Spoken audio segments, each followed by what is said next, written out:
And then mic check, 1, 2, 3, 4, 5, 6, 7, 8, 9, 10. Everybody good with your levels? Okay, looks like everybody's here. Okay, we'll begin.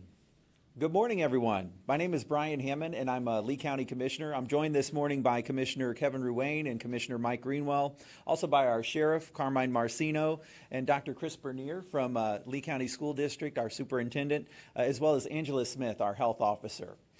This morning, we have been watching the storm overnight. Our team is mobilized in the Emergency Operations Center, as you can see behind you.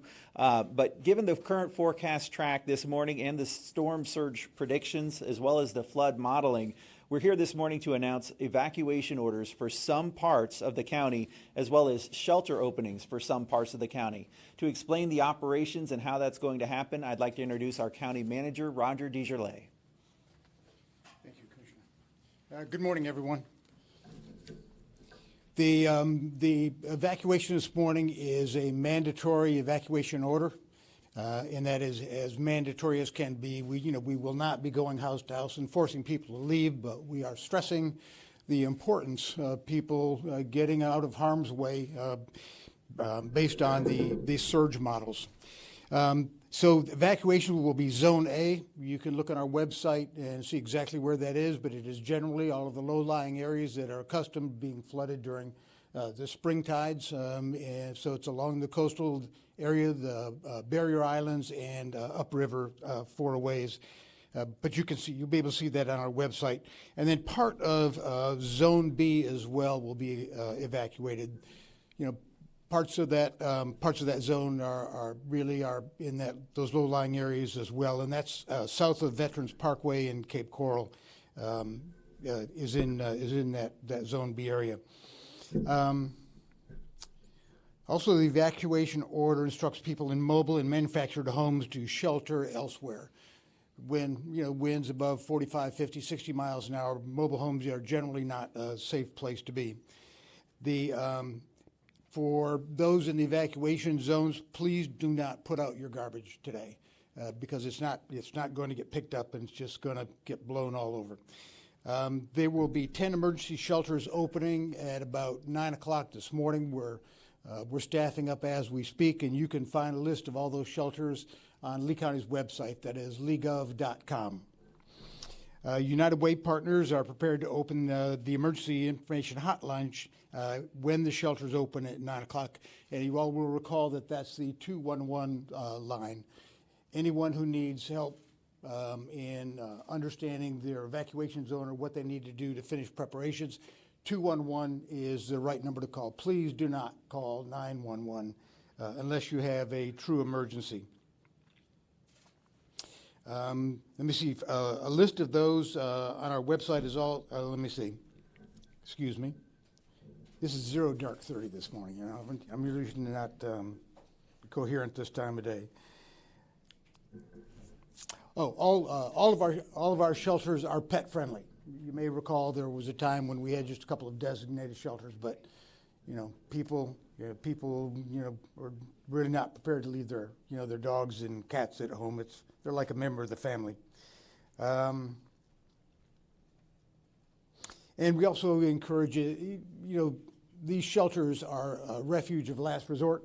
They are not comfortable, so we'd encourage people as their first choice to see if they have relatives or friends outside of the area that's going to be affected by the storm. And you need to know that the EOC now has gone from partial activation to full activation, and we will continue to monitor the storms throughout the day and provide you the information on any of the changing operations as they occur. I'd like to introduce Sheriff Marcino, please. Thank you, sir. Thank you. Good morning. Thanks for being here today. I just want to get a point across that we are going to feel this storm. How badly is still undetermined. My top priority, as always, is keeping everybody safe during this event. We look at it in three ways. It's before the storm, during the storm, and after the storm. And before the storm, we try to get that message out to get your non-perishables, secure your homes, and make sure that you're ready for several days without electric if need be. During the storm is most important.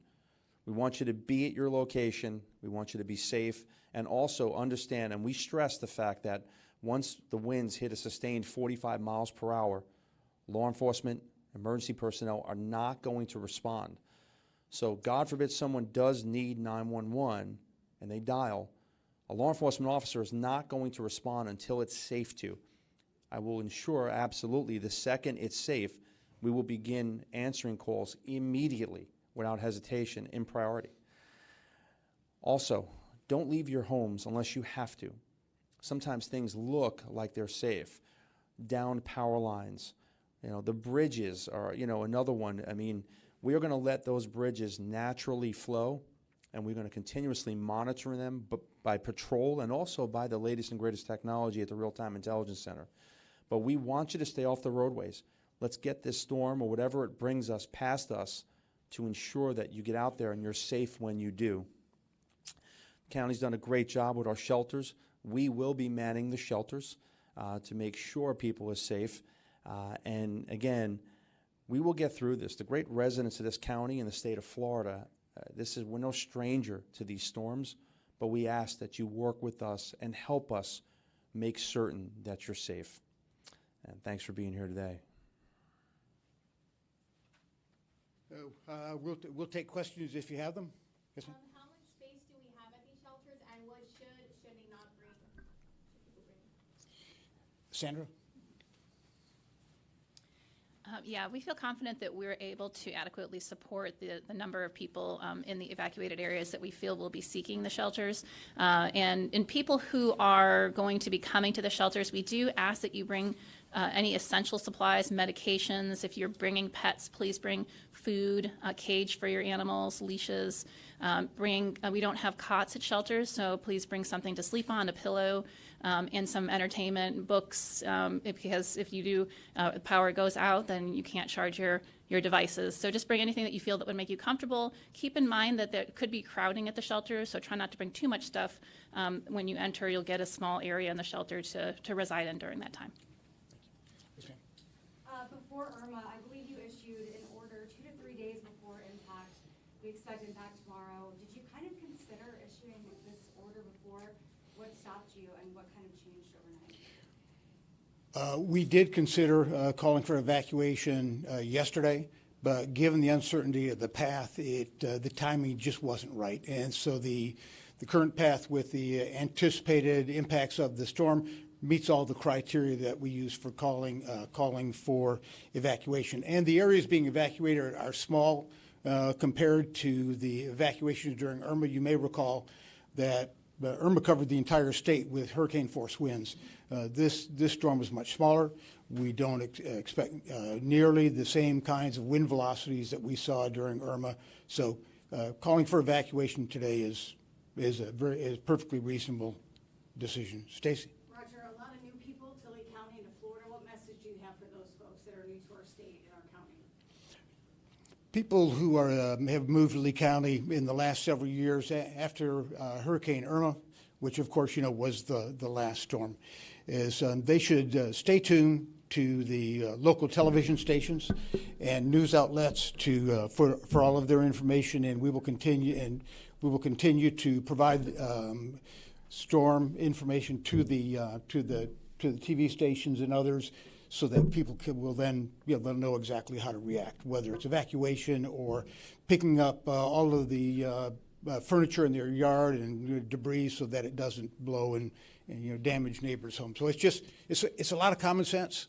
But if you're in the evacuation zone, go ahead and leave. Take your time, but go ahead and leave now. But otherwise, pay attention to the TV stations. Yes, sir. Kevin, what advice do you have for people in Fort Myers Beach or Sanibel that decide not to go?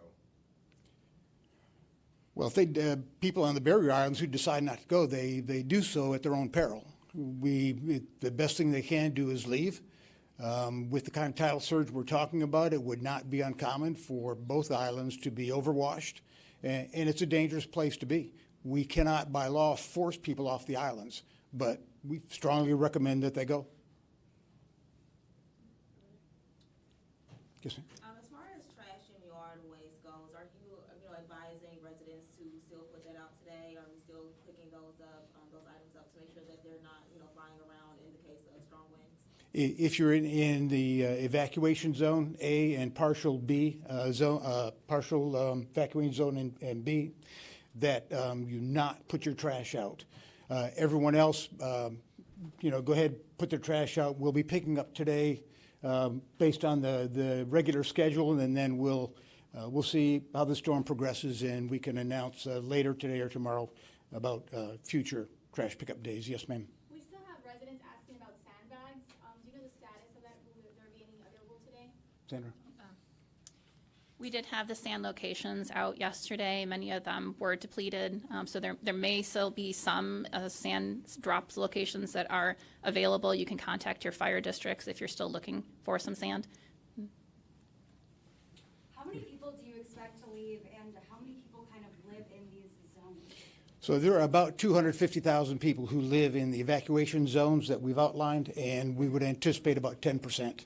Based on history, 10% to leave. Is there a place you advise people to kind of go? A certain area that you think would be, a better place to evacuate? Simple enough to pay attention to the forecast track of the storm as it progresses. And first, if people are going to leave, find a relative or friend outside the evacuation area, outside the effects of the storm.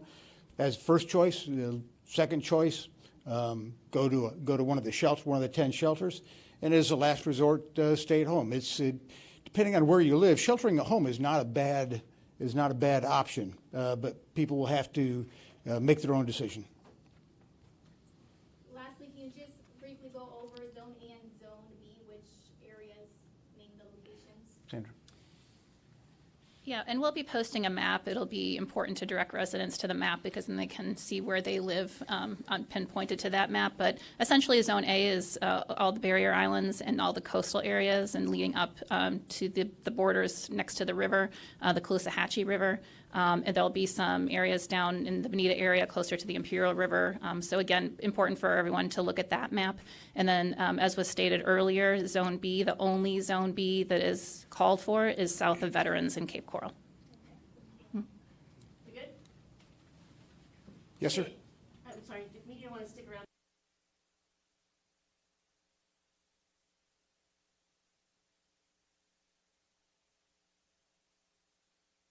It's published